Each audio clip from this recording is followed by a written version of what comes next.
के अपने channel high level study पर फिर से स्वागत। देखिए इसमें बात क्या करेंगे, अच्छी तरीके से हम बताने का प्रयास करें, समझाने का प्रयास करेंगे। इसमें देखिए कक्षा 12 विषय जीव विज्ञान की बात करेंगे, अति महत्वपूर्ण प्रश्नों के लेंगे। ठीक है, प्लेसेंटा पर टिप्पणी लिखी, यानी कि जो भी स्टूडेंट्स हमारे साथ जुड़ेंगे वो तुरंत चैनल को सब्सक्राइब कर देंगे, लाइक कर देंगे, कमेंट कर देंगे और शेयर कर देंगे। ठीक है, चलिए यहाँ पर देखिए जो मोस्ट इंपॉर्टेंट प्रश्न आपके लिए क्या है कि प्लेसेंटा पर टिप्पणी लिखिए।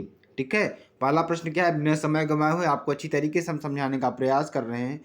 पहला प्रश्न हमारा क्या है, प्लेसेंटा पर टिप्पणी लिखिए। ठीक है, और इसकी पीडीएफ आपको टेलीग्राम चैनल पर मिल जाएगी, वहां पर आप लोग ज्वाइन हो जाइए। ठीक है, देखिए क्या है, प्रोटोथीरियन स्तनधारी अंड प्रजक जंतु होते हैं, यानी जो प्रोटोथीरियन स्तनधारी होते हैं अंड प्रजक जंतु होते हैं।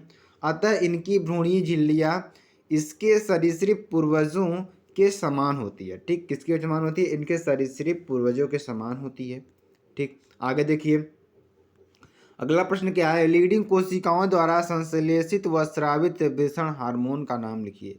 जो लीडिंग कोशिकाओं द्वारा संश्लेषित व स्रावित वृषण हार्मोन का नाम क्या है वो आपको लिखना है। ठीक है, चलिए यहाँ पर देखिए लीडिंग कोशिकाएं जो होती है, जो लीडिंग कोशिकाएं होती हैं ल्यूटिनाइजिंग हार्मोन के नियंत्रण में, किसके, ल्यूटिनाइजिंग हार्मोन के नियंत्रण में टेस्टोस्टेरॉन एवं एस्ट्रोजन हार्मोन का श्रवण करती है। इसका टेस्टोस्टेरॉन या एंड्रोजन हार्मोन का श्रावण करती है। ठीक है, उस प्रक्रिया का नाम लिखिए जिसमें काफी पुटक फटकर द्वितीयक अंडक को अंडाशय में मोचित करता है। किसमें, उस प्रक्रिया का नाम लिखिए जिसमें काफी पुटक फटकर द्वितीयक अंडक को अंडाशय में मोचित करता है। ठीक, तो कौन सा हमारा अंडोत्सर्ग क्या होता है, अंडोत्सर्ग यानी ओव्यूलेशन होता है। ठीक है, मानव में 21वें क्रोमोसोम की त्रिसूत्रता का कौन सा विकार उत्पन्न होता है। देखिए यहाँ पे थोड़ा आपको अच्छी तरीके से देखना होगा। 21वें ऑटोसोमल गुणसूत्र की ट्राइसोमी के कारण डाउन सिंड्रोम विकसित होता है। इनमें गुणसूत्रों की कुल संख्या 47 होती है। ठीक है, चलिए अगला प्रश्न देखिए, 18वें ऑटोसोमल गुणसूत्र की ट्राइसोमी के कारण एडवर्ड सिंड्रोम विकसित होता है। इसमें गुणसूत्रों कुल संख्या 47 होती है। ठीक है, पराक्रमण क्या है, पराक्रमण क्या है इसके बारे में थोड़ा जानकारी जानेंगे और आपको अच्छी तरीके से बताने का प्रयास करेंगे।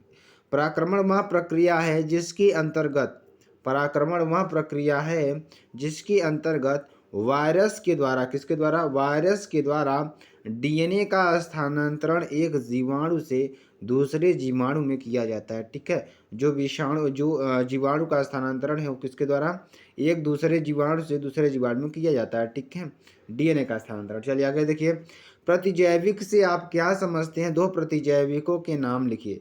तो हमारे शरीर में प्रवेश करने वाले, यानी कि हमारे शरीर में प्रवेश करने वाले हानिकारक सूक्ष्म जीवों विशेषकर जीवाणुओं को मारने वाले रसायन प्रतिजैविक कहलाते हैं।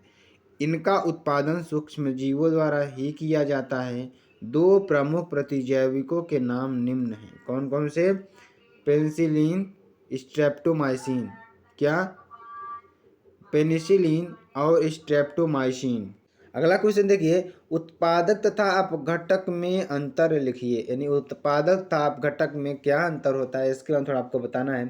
तो देखिए उत्पादक हरे पौधे होते हैं जो प्रकाश संश्लेषण द्वारा भोजन निर्माण करते हैं। जो उत्पादक होते हैं क्या होते हैं, हरे पौधे होते हैं जो प्रकाश संश्लेषण द्वारा भोजन निर्माण करते हैं। ठीक है, अपघटक के अंतर्गत, किसके अंतर्गत, अपघटक के अंतर्गत सूक्ष्म जीव जैसे जीवाणु एवं तंत्र आते हैं। घाना राष्ट्रीय उद्यान, तो घाना राष्ट्रीय उद्यान किस प्रदेश में स्थित है, तो यहाँ आप देखिए आंसर की बात करें, आंसर क्या हो जाएगा, राजस्थान में स्थित है। ठीक है, अगला देखिए, प्रजनन की पाल्मेला स्टेज किस पादप में पाई जाती है। प्रजनन की जो पाल्मेला स्टेज होती है किस पादप में पाई जाती है, तो प्रजनन की जो पाल्मेला स्टेज है वह क्लेमाइडोमोनास में पाई जाती है। किसमें, क्लेमाइडोमोनास में पाई जाती है। ठीक है, अगला देखिए, भ्रूणपोष का विकास आवृतबीजी पौधों में किस प्रक्रिया के फलस्वरूप होता है। जो भ्रूणपोष होता है, भ्रूणपोष का जो विकास होता है वो आवृतबीजी पौधों में किस प्रक्रिया के फलस्वरूप होता है। तो कौन सी प्रक्रिया हमारी है, द्विनिषेचन के पश्चात, किसके, द्विनिषेचन के पश्चात। आगे देखिए, पॉलीगोनम प्रकार के भ्रूणकोश में कितने केंद्र उपस्थित, पॉलीगोनम प्रकार के भ्रूणकोश में, ठीक है, भ्रूणकोश में कितने केंद्र उपस्थित होते हैं। तो यहाँ पर आंसर की बात करेंगे तो परिपक्व भ्रूणकोश 8 केंद्रीय एवं 7 कोशिकीय होता है। क्या? परिपक्व भ्रूणकोश जो होता है 8 केंद्रकीय एवं 7 कोशिकीय होता है। ठीक, चलिए देखिए कवक आते हैं जो मृत पौधों एवं जंतुओं का अपघटन करते हैं। आगे देखिए, रात्रि के समय नागफनी के पौधे में कौन सा अम्ल बनता है?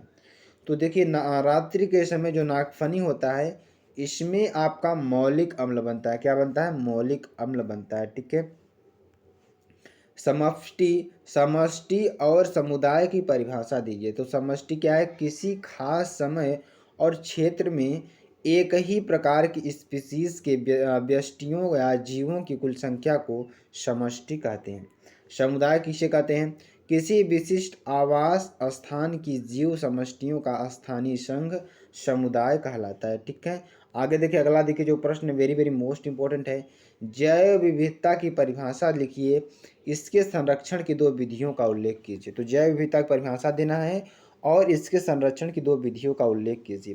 तो यहाँ पे देखिए वन्य जीवन में जो हमारा वन्य जीवन है, वन्य जीवन में सभी प्राणी तथा पादप आते हैं जो मनुष्य के नियंत्रण और प्रमुख से दूर अपने प्राकृतिक वासस्थानों में रहते हैं, जबकि जैव विविधता में सभी जीव जातियां समष्टियां उनके बीच आनुवंशिक विभिन्नताएं तथा सभी समुदायों के एकत्रित सम्मिश्र व पारिस्थितिक होते हैं। ठीक है, तो स्टूडेंट्स आपको देखिए वेरी वेरी मोस्ट इंपॉर्टेंट थे ये प्रश्न आपके एग्जाम के दृष्टिकोण से, जो आपके एग्जाम में बहुत इंपॉर्टेंट रोल अदा कर सकते हैं। तो स्टूडेंट आपको वीडियो कैसे लगी कमेंट से बता दीजिएगा। फिर मिलते हैं नेक्स्ट वीडियो में नए टॉपिक के साथ, तक ले जय हिंद जय भारत।